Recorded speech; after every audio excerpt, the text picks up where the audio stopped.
Hey guys, it's Romulus here, and today we're going to have our second episode of Romulus's Records. Try saying that 10 times fast. What we have today for today's album review is going to be The Wizrd by Atlanta rapper Nedvedis Dimon Wilburn, or more commonly known as Future.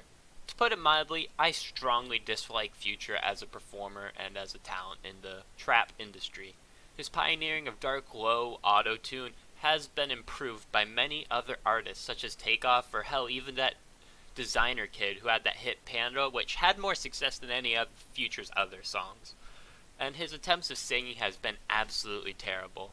And I hoped he would be gone when he released his last album, Hendrix, which he tried to compare himself to Jimi Hendrix. That was a mistake in itself, and every critic tore him to shreds, as he deserved. But in 2019, he's releasing his 7th studio album, and he really has nowhere to go but up. So does he defy all odds and produce an even worse album than Hendrix? Well, no. Of course he doesn't. That's impossible. In fact, there's a lot that's actually going for him for this album. First, Future, when he realized that Hendrix sucked, he took a step back for this album and cut off all of the extra writers, which he had a lot of on his past albums, and wrote these songs mostly by himself, with the exception of guest artists like Lil Baby Gunna and Travis Scott having written their own lyrics. And it shows by making Future seem like he's actually trying on this album and gives a fuck, because he's obviously more connected to the lyrics. But with that, there are flaws, as many of his bars feel underwritten and too short for his delivery. He constantly gets out of sync with the beat and ruins the otherwise decent flow he actually has, which packs a punch on his best hits, such as Talk Shit Like a Preacher. But while his lyrics are better, his content is unfortunately mostly the same. It is similar to the Sick Boy album I reviewed last time, if you want to check that out, where the writing is better, but just like that album Sick Boy, the content is the same, and it is similarly disgusting. He has moments of self-reflection that work, but on most songs it is just the same luxury porn and brag rapping, and contradicting himself, which obviously shows that maybe I was wrong and he should have some guest writers. Maybe, it is going a bit too extreme in the other direction. Maybe there is that middle ground of having some actual writers helping him. And on songs like Stick to the Models, where he brags about hoes, then on other songs he's talked about treating his woman nicely, which shows that he could actually use a second hand to help him proofread, as any high school or college writer would know you need to proofread.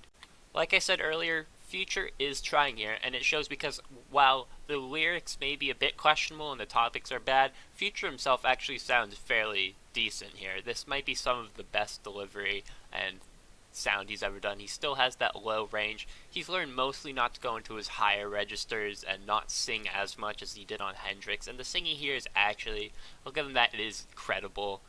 And on songs like Cold, where he tried to go high register, it completely failed for him. So he's learned his strengths on this, and I can respect that as he's growing as an artist, as he turns into the late 2010s and hopefully tries to build himself better for the 2020s.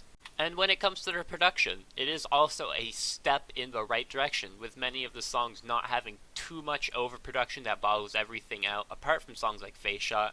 And some experimentation is still going on with Future, improving the flute and string textures from his self-titled album, with the first half of his album consistently having that sound, and it is quite good.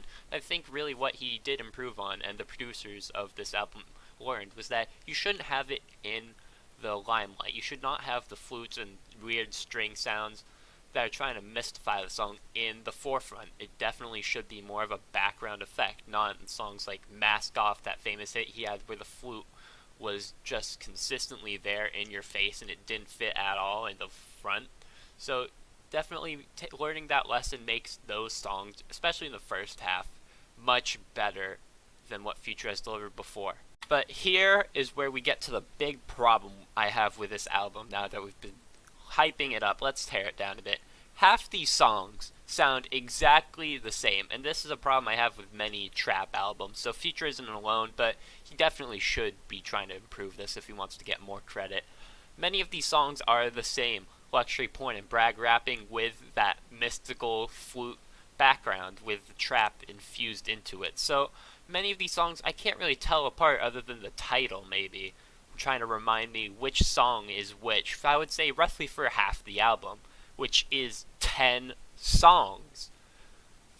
The fact that this is a 20-song album, and he isn't getting much variety out of this, is just a joke. When you're going for big, huge albums, hour-long albums, you should be trying to get a bunch of variety in there. That is the entire purpose, so you can stretch it out, try to tell a huge narrative.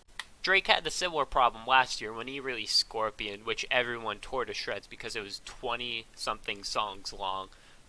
Technically, that was a double album. This isn't even a double album here, it is just one large album, but many people still tore down Drake because he didn't really have any direction or focus with Scorpion.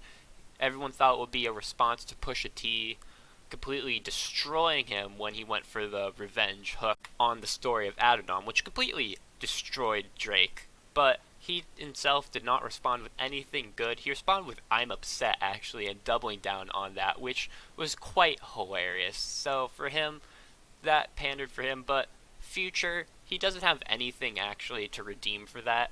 So this album as a whole just feels a tad, I wouldn't say underwritten or underdeveloped, maybe just a bit disappointing. I could say that, but again, this is Future, so this is actually an improvement for him.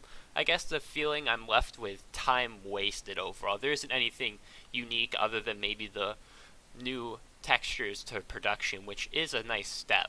At the end of the day, this wasn't really a bad album, it was just mediocre, so I think an accurate score for this would be a solid 5 out of 10. Can't really recommend it, but still, this is an improvement for Future and shows maybe he does have some relevance and some redeeming factors that could make him stand out in the future. If you like this review, please make sure to like and subscribe. That would mean a lot for me. And comment your rating of this and tell me how completely wrong I misunderstood this, why this is either the worst album to ever exist by Mankind or the new herald for trap music. So please comment that below.